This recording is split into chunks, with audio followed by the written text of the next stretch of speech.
I'm Craig Glenday, chairman of the Stephen Sondheim Society, here in Wilton's Music Hall to speak to some of the cast of Floyd Collins, which opens this Wednesday.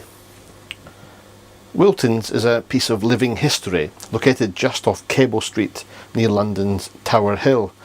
Although better known as a music hall, it dates back to the 1690s when it was built as a series of 5 houses. These were gradually knocked through to create one space, a grand hall, and in the early 19th century it began to be used as a theatre. The Grade 2 listed building has survived a major fire and of course the London Blitz, and in 2003 work began on an extensive restoration project. In recent years it's been used as a concert venue, and this week it welcomes the 1994 musical Floyd Collins, written by Adam Guettel, the grandson of Richard Rodgers and a one-time student of Stephen Sondheim. Sondheim fans will be no doubt intrigued to see Floyd Collins, given that Guettel's work is so rarely played here in London. So I thought it would be quite nice to speak to Ashley Robinson and Rebecca Trehearn, who are in the cast, about their experiences working on the show. So I'm from the Stephen Sondheim Society, and we're not obsessed completely with Sondheim. We often do other things that celebrate particularly new writing. We sponsor a new a student talent competition each year. Steve wants us to encourage new writing, so we have to have new songs written for the competition. So we're quite keen on things that are new, and this seems to be not a new show, but it's quite new for London. It's not something that comes in, and because it's Guettel, there's a connection there with Sondheim because of the sort of spiritual godson. He's always named as being the next Sondheim. So can you both, having done Sondheim, can you see the parallels in Sondheim's work and Adam Guettel's? Yeah, I mean, certainly in terms of the stuff that you sing at the beginning. Although, you know, Adam has such a specific voice, and I think you can identify his work as being very much his, but it's just that Sondheim seems to be the only point of reference, really, in terms of other writers. He writes... He scores text in a similar way to Sondheim. He writes for actors. It's so intrinsic, isn't it? The lyrics and the music, you can't separate them, and it's so specific. And you know, as we've been discovering, if you do exactly what is on the page, it just flies. It's amazing. And how's it been going? You open in less than a week? Yeah, we're right at the tail end of our time in the rehearsal room. Did our sits probe yesterday. It was so exciting. Unbelievable. This band is unreal, and the orchestrations are unreal. We're doing the full shebang in terms of orchestrations. And you know, it's so wonderful to hear instruments like the banjo and the harmonica. You know, it's not your typical pit band stuff, is it? It's it's so beautiful. So what do you have then? What is the size of the band? There's 8 players, isn't there? But most of them are doubling up and playing. Brilliant Tom Brady conducting. He's ridiculously amazing. He's like 12. Little fucker. And what is the material like? Is it challenging? Compared with other shows that you've done, how does it rate in terms of difficulty? I would say it's probably the most challenging score I've ever worked on. Yeah, likewise. Including the Sondheim stuff. Wow. But I love a challenge, you know. Why so complicated? What about it that makes it so challenging then? It's just the music is incredibly complex in places. You know, they're not sort of straightforward melodies, and you know the harmonies are incredibly complex and incredibly specific, and you know it's changing time signature every 2 seconds, but it's just such a joy when you get there with it. Yeah. And you've performed this role before? I did. It's the first musical I ever did, and did it at acting school. And you know, it wasn't like a musical theatre school; it was a straight acting school, and they did Floyd Collins. It's brave. Look at you, Jesus. No, so then I thought, oh God, now I want to do musical theatre because if this is what it is, and well, it ain't. So I was sorely disappointed when I started doing musicals. Because this is a rare gem, you know. And there's some connection because you're a local boy, kind of to the story. Is there a connection there with you? I'm from like southern Appalachia.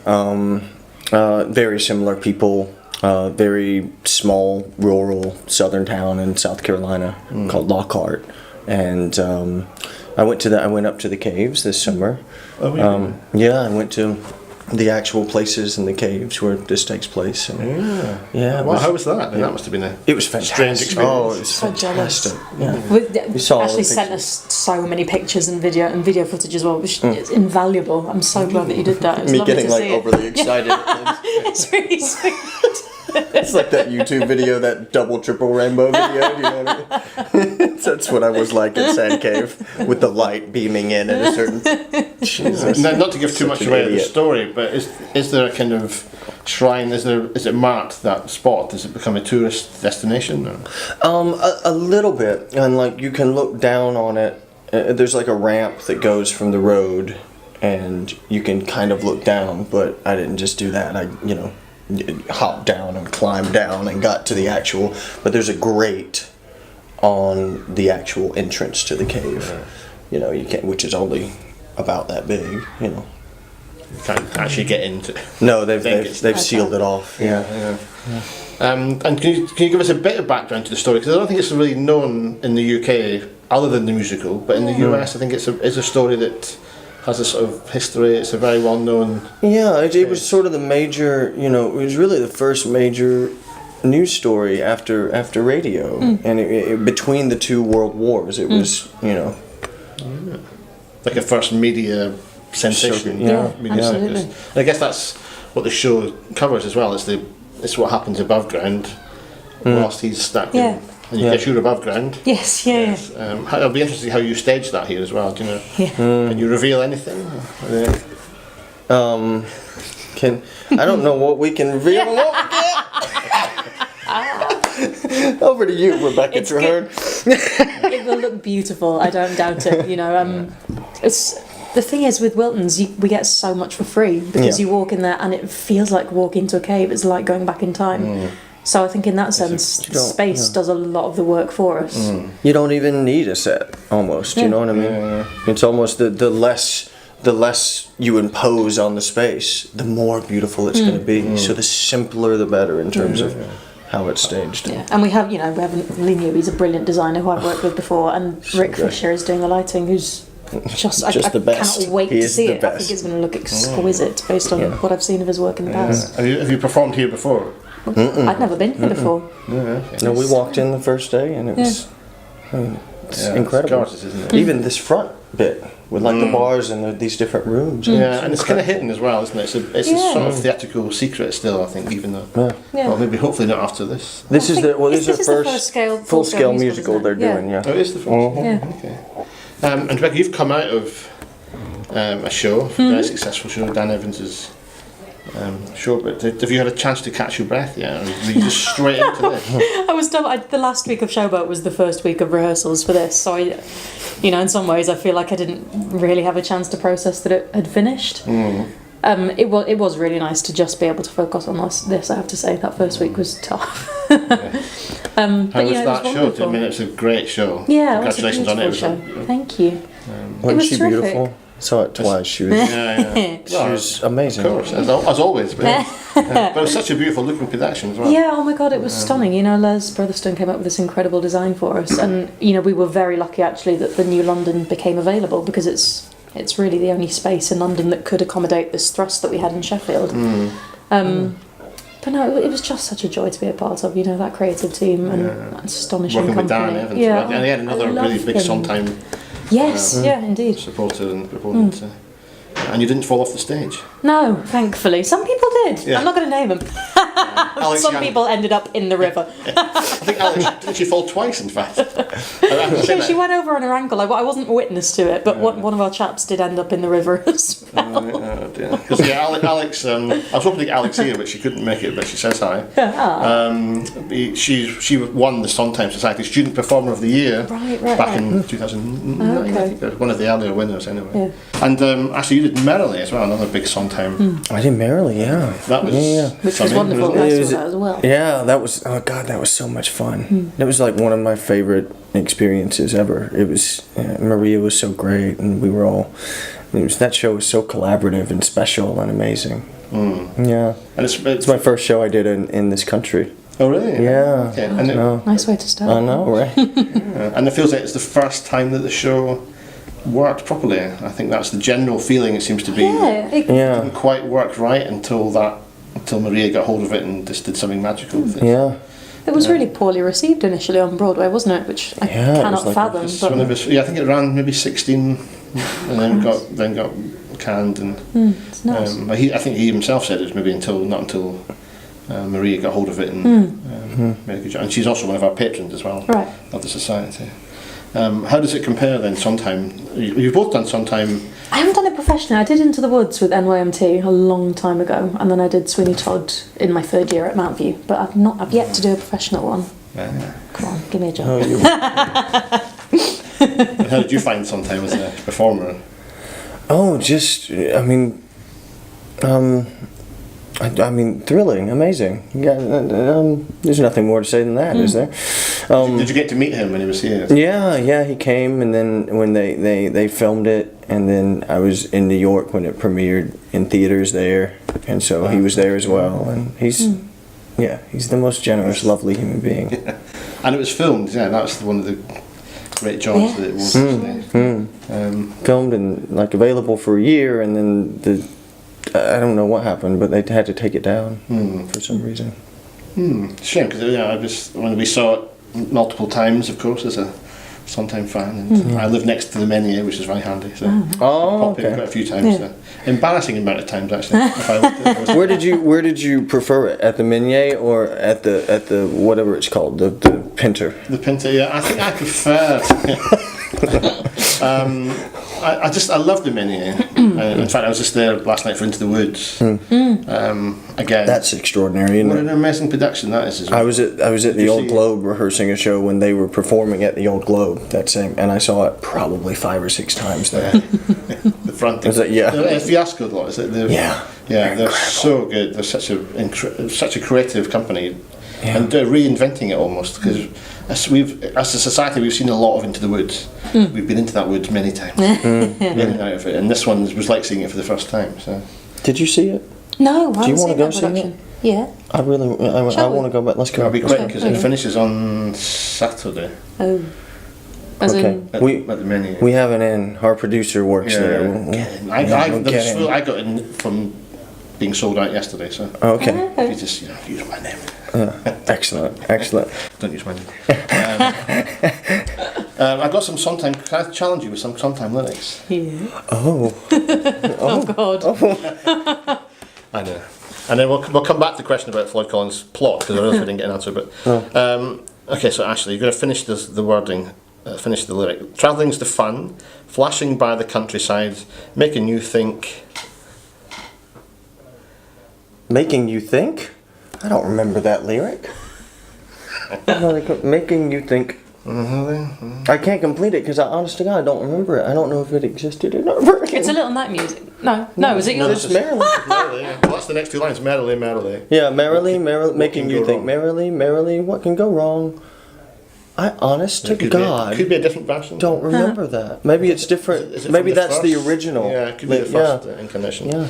Okay. Trick question. Okay. We are the movers. We are the shapers. Something about papers, right? My God, it was 4 years ago. Okay, yeah, we are the names in tomorrow's paper. We are the names in tomorrow's paper, yeah. Rebecca, I wish my son were not a fool. I wish my house was not a mess. I wish the cow were full of milk. I wish the walls were full of gold. I wish a lot of things. Very good. Yeah, she wins. How long ago was that? I was 15 when I started that. But it That was does a linger, doesn't long time ago. it? Slotted spoons. You got 2 options here. Oh God, yeah. The slotted spoon can catch the potato. Slotted spoons don't hold much soup. Something like that. Very good. I failed I win. miserably at that. Never mind. Anyway, so back to Floyd Collins. Yeah, so give us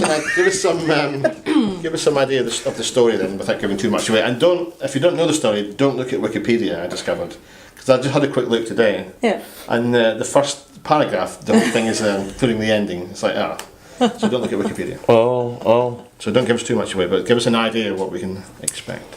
Well, It's about a caver in Kentucky looking for a show cave, which is, it's not like mining for something. It's looking for a show cave, a big cavern with lots of like gypsum and stalactites and mites and all that sort of showy stuff that people would want to tour, so that he can bring his family money, so that they can not plow this hard scrabble field anymore, as the lyric says, because they were farmers, and on this ground farming was a losing game, really, because it's just gravel, and it's so he's trying to provide for his family and his people in another way, and he gets trapped.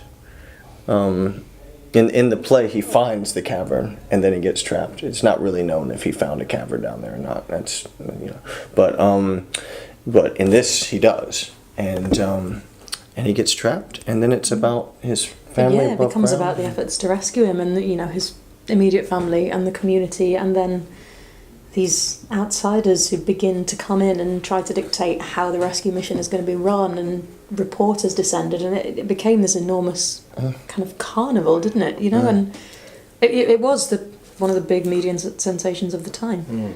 And does that have something to say now, do you think, to Oh audiences? God, absolutely. I mean, you look at what's happening in America at the moment with the election, and there's so much hyperbole being chucked around, and you know the truth is in there somewhere, but I think we almost take it for granted that things are misreported these days.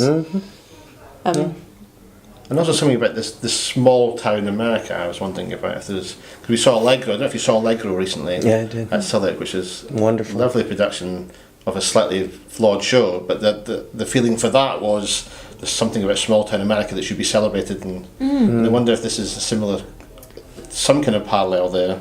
Yeah, I don't well, know if it's certainly I would say the characters are always that it's not a parody, No, not at all. Nobody, he's not poking fun at anybody. Everybody's treated in a really respectful way. Yeah, which in musical theatre, the South is often portrayed, very like, gee golly, hokum and biscuits, and I find it quite offensive how people are usually portrayed.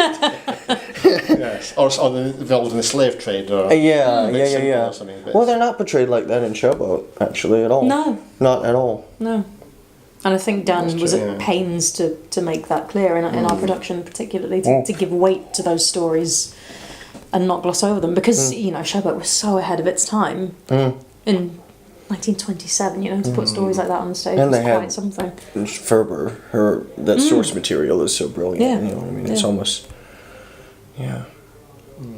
Okay, so why should we come and see it? Floyd Collins. Well, he's brilliant for a start. And she's transcendent for another start. No, it's one of the most exquisite scores out there, I think. It really I mean, is.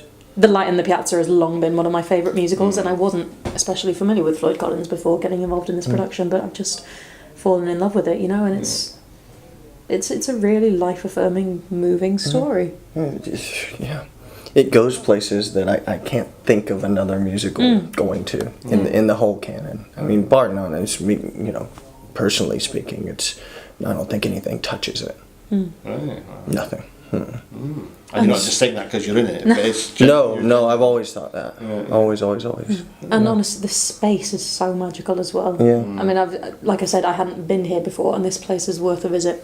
Regardless. Yeah. Yeah. But we're so lucky that space came up. I'm sure it'll do really well, because there's a rare chance, I think, to hear Adam Guettel. And Yeah, I think it's only been done twice here before, if I think I'm right in saying that. Yeah. And to hear it in that space acoustically is going to be unbelievable. Are you mic'd up in there, or is it? Yeah. Mic'd, yeah. I think so. Yeah, I think we're Surely, I think the band's acoustic though. I may be making that up, but I think. Oh, that band. Oh, back to They that really band. do sound exquisite. Oh, And I mean, Sits Probes are always exciting, aren't they? But yesterday it's way up there.